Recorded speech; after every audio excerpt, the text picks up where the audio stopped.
पाली, सिरोही, चित्तौड़गढ़ व डूंगरपुर में खाद्य प्रयोगशालाएं स्थापित किया जाना प्रस्तावित है। सड़क सुरक्षा। प्रदेश में सड़क दुर्घटनाओं से होने वाली जनहानि को रोकने की दृष्टि से दिल्ली, जयपुर, जयपुर आगरा तथा जयपुर कोटा हाईवेज पर सड़क सुधार के कार्य करवाते हुए जीरो एक्सीडेंट जोन्स बनाए जाने की घोषणा करती हूँ। साथ ही दुर्घटना संभावित चिन्हित लगभग 50 ब्लैक स्पॉट्स के सुधार के साथ अन्य सड़क सुरक्षा कार्य करवाए जाने प्रस्तावित है। इन कार्यों हेतु 30 करोड़ रुपए व्यय किए जाएंगे। राज्य में सड़क दुर्घटनाओं में होने वाली जनहानि को कम करने हेतु नेशनल स्टेट हाईवेज पर स्थापित 20 ट्रॉमा सेंटर्स का सुदृढ़ीकरण पीपीपी मोड पर करने हेतु 50 करोड़ रुपए का प्रावधान प्रस्तावित है।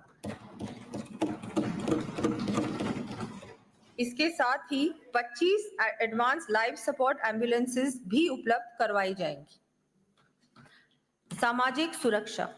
माननीय प्रधानमंत्री श्री नरेंद्र मोदी जी ने कहा है, reducing disparities India's priority, serving the unserved and underserved is an article of faith for us. अर्थात असमानता को कम करना आज भारत की प्राथमिकता है।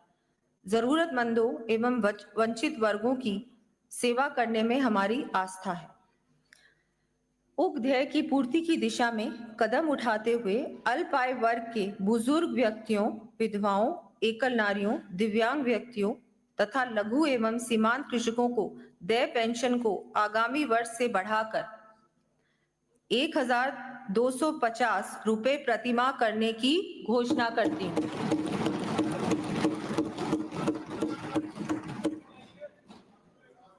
बेघर, रज्जन एवं असहाय निराश्रित व्यक्तियों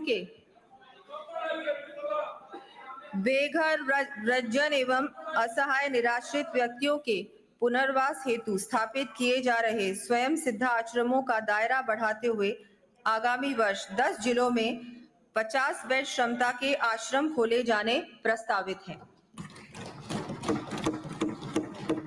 राज्य में विशेष योग्यजनों को और अधिक सुविधा एवं संबल प्रदान करने की दृष्टि से 1 लाख दिव्यांगजनों को 20,000 रुपए तक के आर्टिफिशियल लिम्स इक्विपमेंट उपलब्ध करवाए जाने की मैं घोषणा करती हूँ।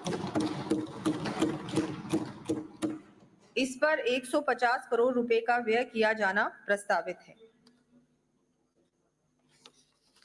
साथ ही आर्टिफिशियल लिम्स इक्विपमेंट की गुणवत्ता के संबंध में रिसर्च हेतु 20 करोड़ रुपए का प्रावधान किया जाएगा। विमुक्त, घुमंतु और अर्ध घुमंतु समुदायों के सशक्तिकरण एवं उत्थान की दृष्टि से दादू दयाल घुमंतु सशक्तिकरण योजना प्रारंभ करने की घोषणा करती हूँ। इस पर 60 करोड़ रुपए का व्यय प्रस्तावित है। इसी के साथ ऐसे परिवारों को आश्रय उपलब्ध कराने हेतु आगामी वर्ष में 25,000 पट्टे वितरित किए जाने की भी घोषणा करती हूँ।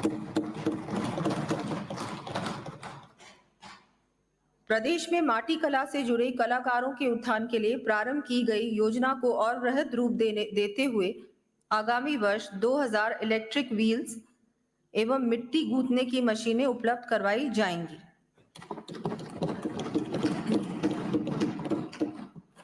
प्रदेश के एससी, एसटी, ओबीसी, ईडब्ल्यूएस, सफाई कर्मचारी, दिव्यांगजन आदि को आर्थिक संबल प्रदान करने की दृष्टि से अनुजा, ओबीसी एवं अल्पसंख्यक निगमों द्वारा दिए गए ऋणों के क्रम में वन टाइम सेटलमेंट स्कीम लाई जानी प्रस्तावित है।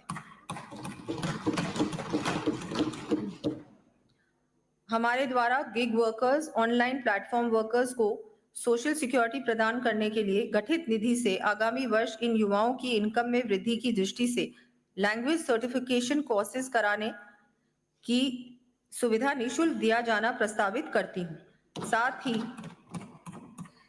ही इस निधि का दायरा बढ़ाते हुए अनऑर्गेनाइज सेक्टर के अन्य श्रमिकों को भी सामाजिक सुरक्षा कवरेज प्राप्त हो सके, इस हेतु gig and unorganised workers development fund स्थापित कर 350 करोड़ रुपए का प्रावधान करने की मैं घोषणा करती हूँ।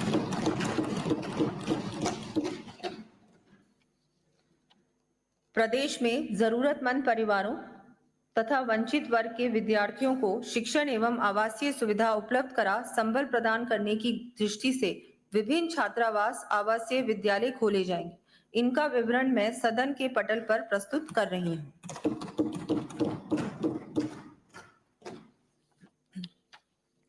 प्रदेश के समस्त राजकीय अनुदानित निजी जन सहभागिता योजना अंतर्गत वंचित वर्गों, महिलाओं, बुजुर्गों एवं दिव्यांगों के लिए संचालित आवासीय संस्थानों का मेस भत्ता बढ़ाकर 3,250 रुपए प्रति आवासीय प्रतिमाह करने की मैं घोषणा करती हूँ।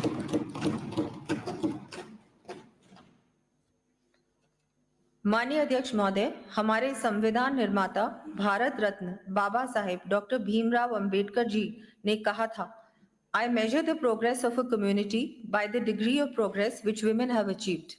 अर्थात मैं किसी समुदाय की प्रगति महिलाओं की प्रगति के आधार पर मापता हूं। ये हम सबका प्रमुख दायित्व है कि हम अपने प्रदेश में महिलाओं के उत्थान के लिए हर संभव प्रयास करें।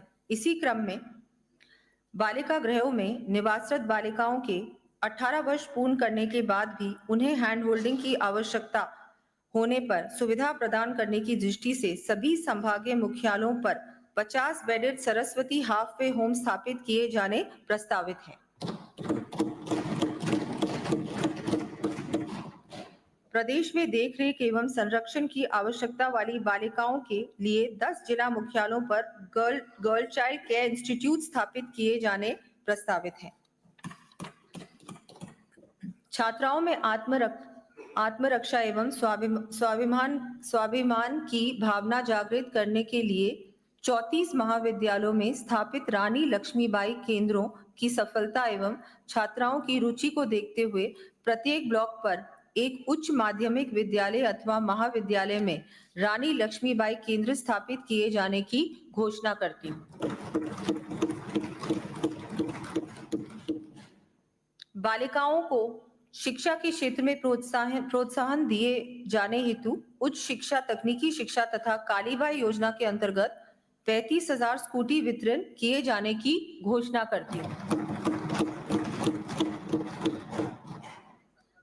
प्रदेश की महिलाओं के आर्थिक सशक्तिकरण व आजीविका संवर्धन हेतु राजीविका मिशन के अंतर्गत महिलाओं को लखपति दीदी की श्रेणी में लाए जाने का लक्ष्य बढ़ाकर 20 लाख किए जाने की मैं घोषणा करती हूँ। राजस्थान महिला निधि क्रेडिट कोऑपरेटिव सोसाइटी लिमिटेड का non banking financial company corporation के रूप में उन्नयन किया जाना प्रस्तावित है।